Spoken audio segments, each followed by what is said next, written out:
Halo, Assalamualaikum warahmatullahi wabarakatuh. Menyapa kembali mahasiswa peserta matrikulasi bidang kimia pada hari ini.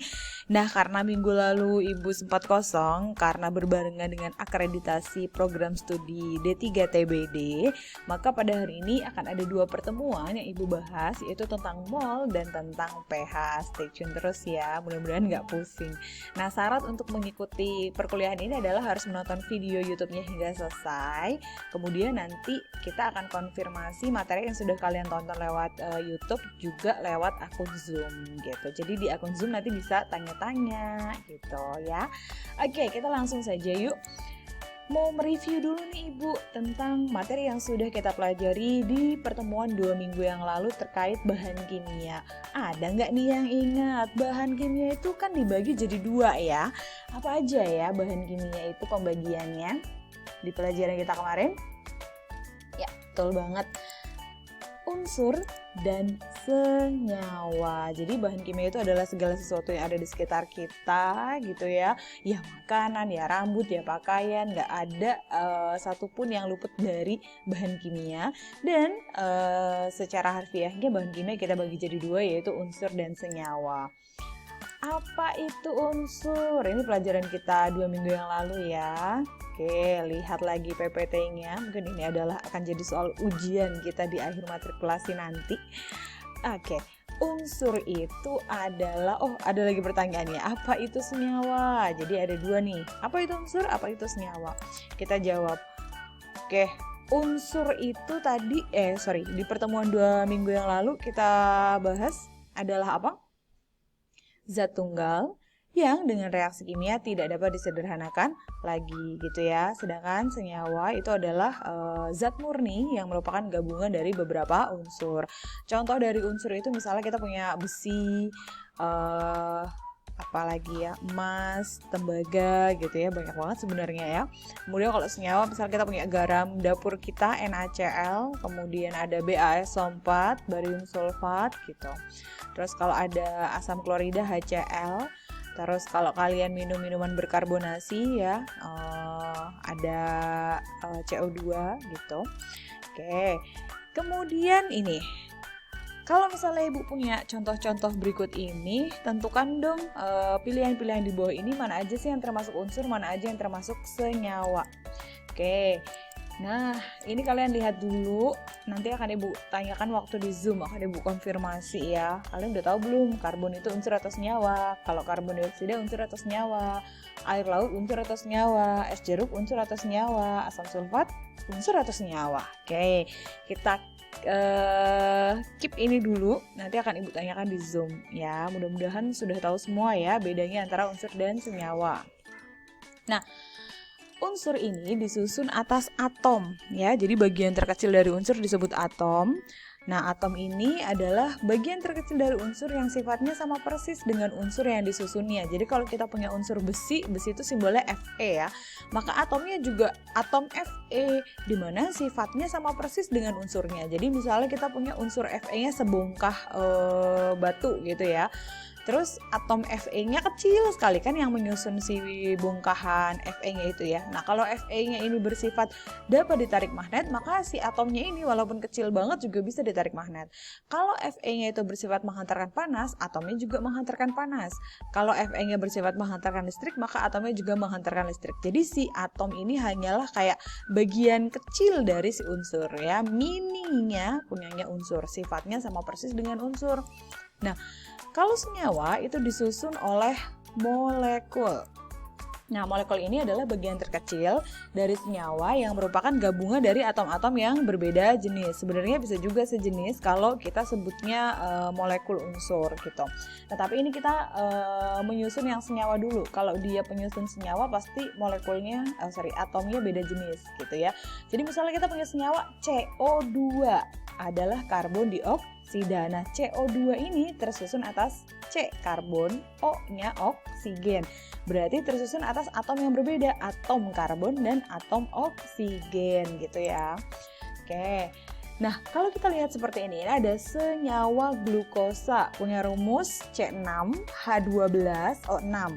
Disusun dari apa? Disusun dari molekul glukosa. glukosa. Nah, rumus kimianya kan C6H12O6.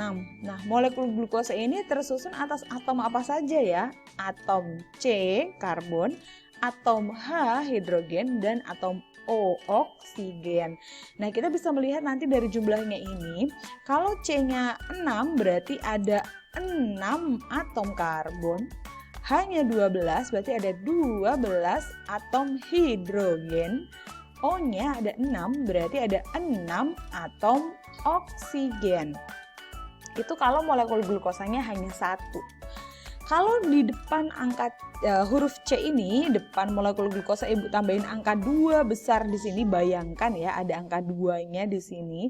Berarti jumlah atomnya akan dikali 2. Kalau C-nya 6 tapi ada angka 2-nya di depan gitu ya, berarti jadinya 12. Yang H jadi 24 dan yang O ada 6. Nah, contohnya gimana sih Bu? Misal ini ada beberapa soal yang nanti harus kalian kerjakan di Zoom, tapi Ibu kasih bocorannya dulu. Kalau Ibu punya satu molekul H2CO3, berarti nanti kita tinggal lihat penyusun atomnya. H-nya ada 2, C-nya ada 1, O-nya ada 3 gitu ya. Tapi kalau misalnya 2 molekul H3PO4, berarti di sini kan H-nya ada 3. Tapi karena ada 2 molekul H3PO4, jadi H3PO4-nya ada 2 kali. Maka H-nya bukan 3 lagi, H-nya jadi 2 kali 3. Ada berapa? 6. P-nya kan 1 ya, tapi ada 2 kali 1. Berarti P-nya nanti ada 2. Terus O-nya ini 2 kali 4, berarti atom O-nya ada 8, begitu. Nah, ini sisanya akan kita kerjakan nanti di Zoom ya. Kalian boleh mulai ngerjain dari sekarang.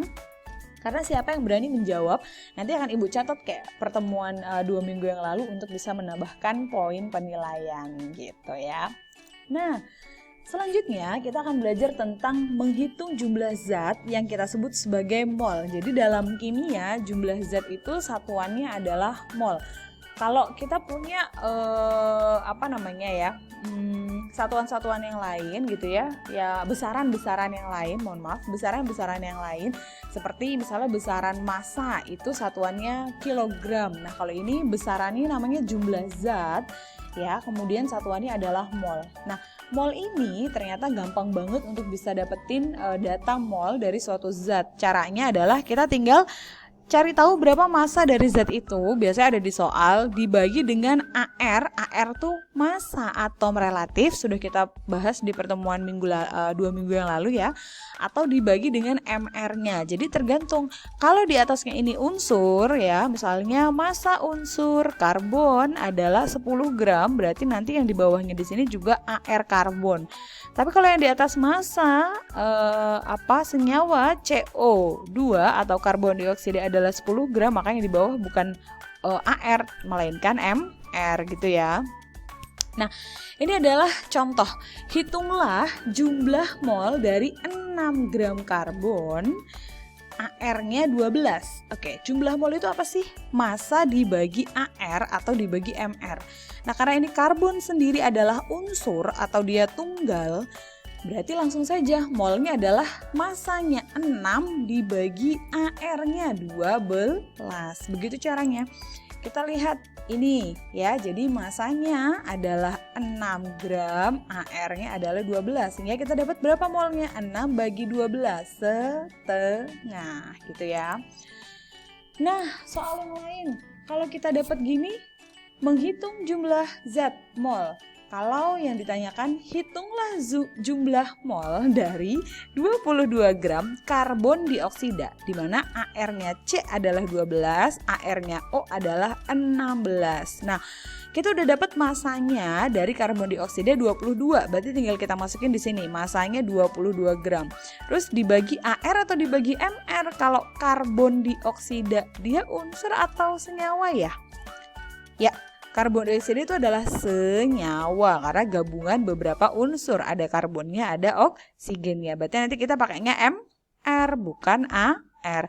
Gimana ya kemarin cara ngitung MR? Jangan lupa kalau kita mau tahu MR-nya CO2 itu caranya kita tinggal lihat ada berapa atom C di sini, 1 dikali AR-nya atom C 12. Terus ada berapa atom O di sini? 2 dikali AR-nya O 16. Berarti kita punya 1 dikali 12 adalah 12 ditambah 2 dikali 16 dapatnya 32. 12 tambah 32 adalah 44. Ini adalah MR punyanya CO2. Sudah siap deh kita hitung molnya. Jadi molnya adalah masanya karbon dioksida di sini 22 dibagi MR dari karbon dioksida yaitu 44. Maka kita dapat 22 dibagi 44 adalah setengah. Aduh, gampang banget ya ternyata caranya menghitung jumlah zat atau mol. Nah, ini Ibu punya beberapa soal yang nanti bisa kita kerjakan saat Zoom-nya mulai. Jadi ini ya, mari menghitung jumlah zat atau mol. Ini latihannya. Hitunglah jumlah mol dari 4 gram kalsium kalau AR-nya 40 dan hitunglah jumlah mol dari 22,2 gram CaCl2 kalau AR-nya 40 dan si AR-nya Ca40 dan AR-nya si Cl 35,5. Oh, mohon maaf. Ini Ibu ada typo sedikit. Harusnya yang di sebelah sini tuh ARCa. Nanti tolong nanti Ibu perbaiki ya saat di Zoom. Hitunglah jumlah mol dari 4 gram kalsium ARCa-nya 40 bukan C ya ini. Oke, nanti ini akan Ibu klarifikasi jawabannya saat di Zoom. Penjelasan kita tentang jumlah zat berakhir dulu di sini. Terima kasih. Kalau misalnya bingung, diputar ulang lagi videonya ya. Semoga dapat dipahami.